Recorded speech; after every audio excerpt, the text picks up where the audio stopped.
Bonjour, nous sommes Catherine et Serge, Cat et Serge Yoga. Nous répondons à vos questions.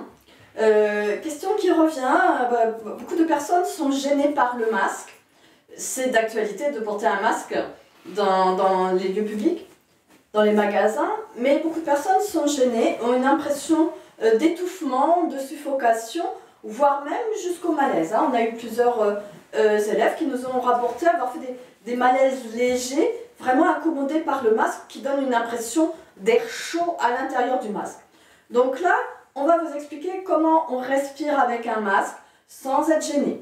J'ai pris volontairement un modèle FFP2 qui est extrêmement, qui est moins respirant que le modèle masque chirurgical. Serge va vous montrer avec le masque chirurgical. Donc déjà, le masque, on nous explique qu'il faut bien le mettre sur le nez. Il y a un petit fil de fer qui convient vraiment de bien faire adhérer au nez pour que ce soit efficace. Et nous, je peux vous dire que, on peut le garder très longtemps. On a animé un week-end, on l'a gardé toute la journée. On travaille assez facilement avec le FFP2 parce que parfois on va être assez près des pratiquants. Donc c'est important pour la sécurité de tous en fait. Et on peut parfaitement parler et respirer avec. Donc Serge va vous expliquer comment. Alors c'est assez étonnant de constater que de la part d'enseignants de yoga, on nous dise que le masque empêche de respirer, alors que le pranayama repose sur des freins respiratoires, des narines alternativement ou ensemble freinées, bouchées, etc. Donc le masque devrait être une occasion de perfectionner ça. Première chose, là je suis incapable de respirer. Je suis assis par terre, je suis incapable de respirer parce que pour me tenir droit, ou bien je vais être penché en avant, ou bien je vais contracter mon dos et donc bloquer immédiatement le mouvement du diaphragme. Et du coup, je ne respire plus avec mon périnée, je ne parle plus avec mon périnée, je parle avec ma gorge. C'est très saisissant la différence de voix. Quand Serge parle assis par terre, on entend bien vraiment la voix, elle n'a aucune puissance, elle n'a aucune résonance. Et maintenant, je suis assis en antéversion du bassin en respectant la cambrure lombaire basse L5, S1 qui s'explique par le fait que la lombaire L5 est plus épaisse devant que derrière pour récupérer l'inclinaison du plateau sacré puisque nous nous sommes redressés par le rachis. Bien, donc maintenant, petit exercice très simple pour retrouver une respiration qui pourrait être physiologique ou plus physiologique. J'ai dans une main une paille. Alors, ce sont des pailles que Serge a achetées il y a 20 ans. Il utilise toujours la même. Maintenant, c'est interdit, c'est déconseillé. Par contre, si vous en avez des anciennes, vous pouvez les garder comme nous. Ou sinon, vous prenez une feuille de papier que vous roulez. Oui, ou une paille naturelle. Oui, mais ça aussi, c'est... Voilà, très bien. Dans l'autre main, j'ai ce qu'on appelle une petite mouillette, un petit buvard imprégné, par exemple, d'huile essentielle de menthe. Et je vais faire ce petit mouvement. Expire.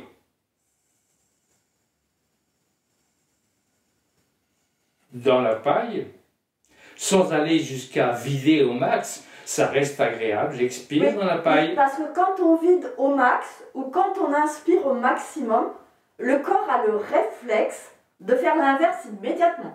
Donc ça, c'est important de le savoir. Très petite suspension de souffle, le temps de redescendre ma main et de monter l'autre main pour humer le parfum sur mon buvard. Et je repose. Et je reprends.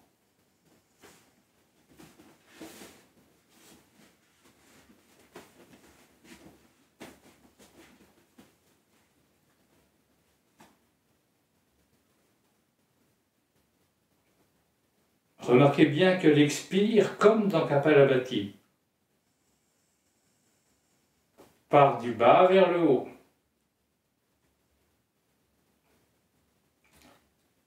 Qu'à l'inspire, je perçois la fraîcheur de l'air dans mes narines. D'ailleurs, je n'inspire pas, c'est mon ventre qui se relâche, créant une dépression qui permet l'entrée de l'air. Alors quand on fait faire cet exercice-là aux pratiquants qui viennent nous voir, quand ils mettent le masque après, ils s'étonnent de ressentir de l'air frais dans le masque.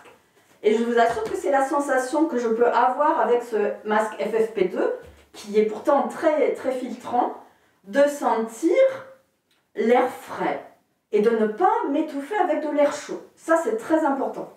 Bien. Après, oui, on dit qu'il faut respirer bouche fermée. Là, tu fais faire un exercice bouche ouverte. Je fais un exercice bouche ouverte, mais quand vous avez pris l'habitude de bouche ouverte et d'expire actif, d'inspire passif, quand vous avez pris l'habitude d'arrêter de prendre, et arrêter de prendre, ça veut dire arrêter de...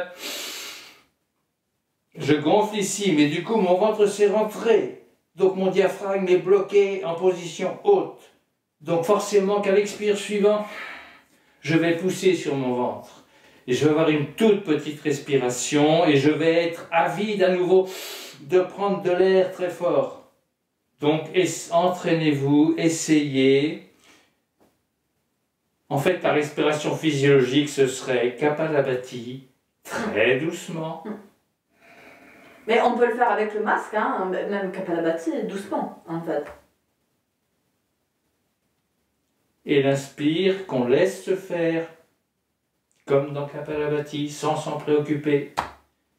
Et voilà, et de cette manière, on peut tout à fait respirer avec un masque, sans être gêné. Et il y a des milliers de personnes dans le monde médical qui respirent avec un masque toute la journée. Oui, en fait aussi, dans le monde industriel, les gens qui travaillent exposés à des produits chimiques, ils portent des masques qui sont très filtrants, ou dans les peintures, tout ça. Enfin, moi, j'ai vu beaucoup de gens dans le monde professionnel qui avaient des masques donc, si le masque, très filtrants. Hein. Si le masque nous gêne, n'incriminons pas le masque, mais demandons-nous si notre respiration habituelle est correcte.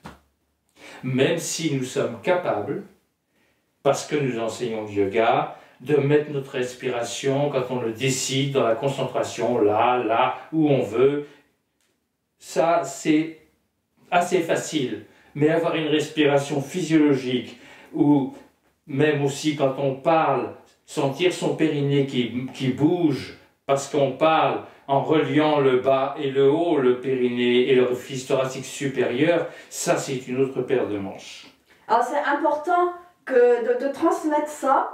Il faut penser aussi à des personnes qui doivent vraiment porter des masques FFP2 parce qu'elles sont immunodéprimées, hein, d'après les conseils médicaux, donc de pouvoir être certain qu'on peut respirer correctement. Après, si on commence à faire de l'exercice physique, là il va y avoir un problème, hein. Il faut rester dans des activités normales. Après, si on est en bonne santé, effectivement on peut courir, parce que les gens qui sont dans les services d'urgence, qui ont des masques FFP2 en réa, je pense qu'ils ont des coups de stress qui courent d'une chambre à l'autre en permanence et ils continuent à respirer avec leur masque en fait.